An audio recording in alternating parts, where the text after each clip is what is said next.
신약 성경 96면입니다. 누가복음 5장 12절에서 16절까지 한 절씩 교독하겠습니다. 예수께서 한 동네에 계실 때에 온몸에 나병 들린 사람이 있어 예수를 보고 엎드려 구하여 이르되 주여 원하시면 나를 깨끗하게 하실 수 있나이다 하니 예수께서 손을 내밀어 그에게 대시며 이르시되 내가 원하노니 깨끗함을 받으라 하신대 나병이 곧 떠나니라.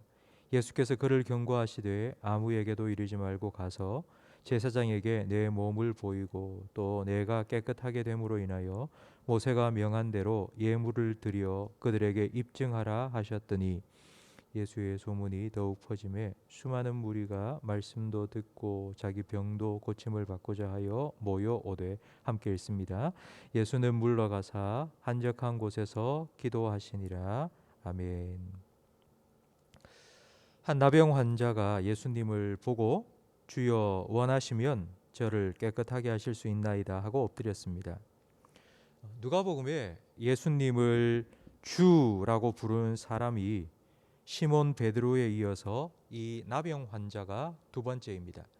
나병 환자가 나병을 고치게 된 건 우연히 예수님 만나서 예수님께서 고쳐주신 게 아니라 나병 환자가 예수님께 나아가면 예수님께서 반드시 내 병을 고쳐주실 것이라는 믿음이 있었기 때문입니다. 예수님의 소문이 퍼지면서 예수님 주변에는 늘 사람들로 가득했습니다. 이런 상황에서 나병 환자가 예수님께 나와 예수님을 만나 그 앞에 엎드린다는 것은 거의 불가능한 일입니다. 왜냐하면 구약의 율법은 나병을 부정하다고 규정하고 나병에 걸린 사람이 다른 사람을 만나면 그 사람도 부정하기 때문에 나병에 걸린 사람은 주변에 사람이 있다면 나는 부정하다 라고 외쳐서 자기 가까이에 아무도 못 오도록 만들어야 하는 그런 율법이 있기 때문입니다. 만약 나병 환자가 이렇게 하지 않으면 사람들이 많은 틈 사이로 들어갔다가 발각되면 사람들에게 돌에 맞아 죽을 수도 있습니다. 그런데 이 나병 환자가 지금 예수님 앞에 나와왔습니다.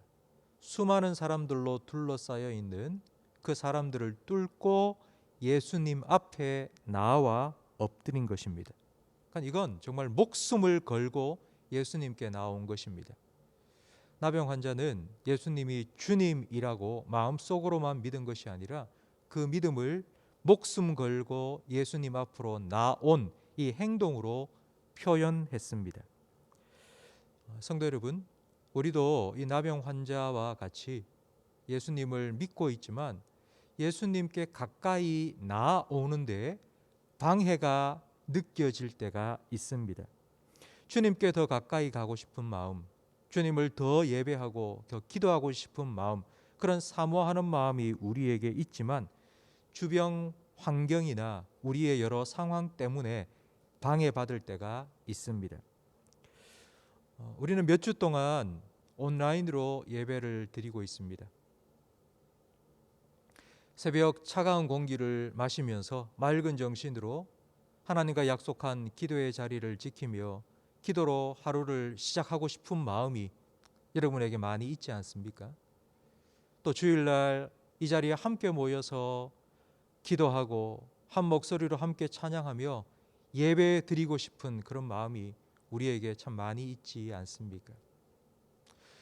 지난주처럼 북극 한파가 밀려왔을 때에 가정에서 새벽 기도회를 하고 이런 시간이 물론 좋기도 합니다. 하지만 가정에서 하나님을 예배할 때에는 여러 가지 방해가 있습니다.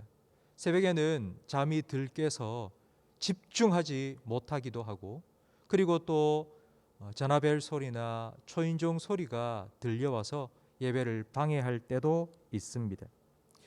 이런 방해 속에서도 나병 환자가 수많은 사람을 뚫고 예수님 앞에 나온 것처럼 우리가 마음과 몸을 다하여 주님께 예배하고 기도할 수 있다면 바로 그 시간을 통하여서 우리의 믿음을 증명해 줄 수 있습니다.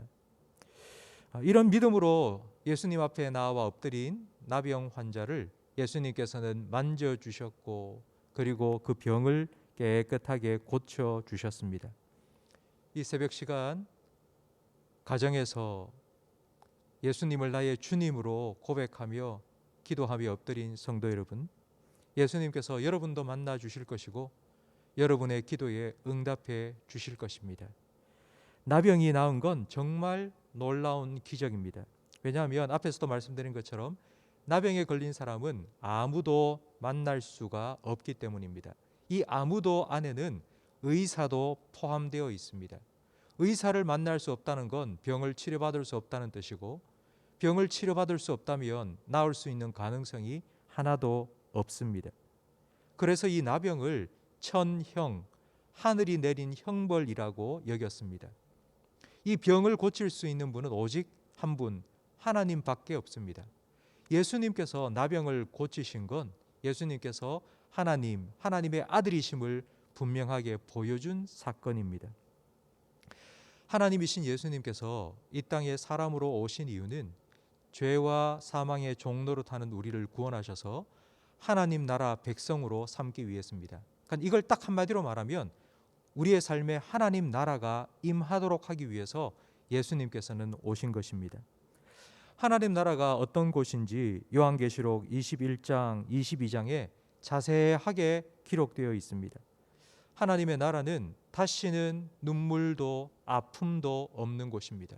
우리를 눈물 짓게 만드는 고통, 우리를 아프게 만드는 질병, 이 모든 것이 사라진 곳이 바로 하나님의 나라 천국입니다. 이런 천국의 축복이 2000년 전 예수님을 통해서 이 땅 가운데 이루어진 것입니다. 병 고치는 기적을 통해 예수님께서 천국을 이 땅에 이루어 주시는 하나님의 아들이시라는 사실을 분명히 보여주셨고, 예수님을 믿는 사람은 장차 천국에서 이와 같은 복을 누리게 된다는 것을 예수님께서 보여주신 것입니다. 성도 여러분, 이것이 우리의 결론입니다. 비록 지금은 우리의 상황이 그렇지 않다 할지라도 우리의 결론은 반드시 이렇게 될 것입니다. 결론을 알고 있다면 불안하지 않고 초조하지 않습니다. 결론을 다 알고 있기 때문에 여유가 있고 또 평안합니다. 오히려 힘든 상황 속에서도 소망을 품고 기뻐할 수 있습니다. 이 새벽 이와 같이 우리의 삶에 하나님 나라를 이루시고 그리고 반드시 이루어 가실 그 예수님을 여러분 바라보시며 그 예수님 안에서 참된 평안을 오늘 하루도 누리시기 바랍니다. 주님의 날개 그늘 아래 거하시면서 주님 주시는 참된 평안을 누리는 오늘 하루가 되기를 간절히 바랍니다. 비록 지금 우리의 상황은 정말 힘들고 어렵지만, 그러나 나병 환자가 수많은 사람들을 뚫고 목숨 걸고 예수님 앞에 나와 주님의 은혜를 입었던 것처럼 여러분 어떤 상황 속에서도 주님을 바라보시고 주님께 기도하시고 예배하십시오. 주님께서 반드시 여러분 만나주시고 여러분의 삶에 은혜를 베풀어 주실 것입니다. 그 주님의 날개 그늘 아래 오늘도 참된 평안, 세상이 줄 수도 없고 알 수도 없는 그 평안을 누리며 살아가시기를 주님의 이름으로 축복합니다. 기도하겠습니다. 나병 환자를 만나주시고 만져주시고 회복시켜주신 주님, 오늘 이 새벽 주님 앞에 나와 엎드려 내 힘으로 도저히 해결할 수 없는 문제를 맡겨드리며 기도하는 우리 모든 성도들을 주님 만나주시고 주님의 은혜를 베풀어 주시며 회복시켜 주옵소서. 비록 지금 당장 응답이 없다 할지라도 우리를 향한 주님의 계획은 평안이요 소망임을 믿고 끝까지 주님 앞에 엎드리며 기다릴 수 있는 믿음을 저희들에게 허락하여 주옵소서. 이 믿음 안에서 세상이 줄 수도 없고 알 수도 없고 빼앗아갈 수 없는 참된 평안을 누리게 해 주옵소서. 예수님 이름으로 기도합니다. 아멘.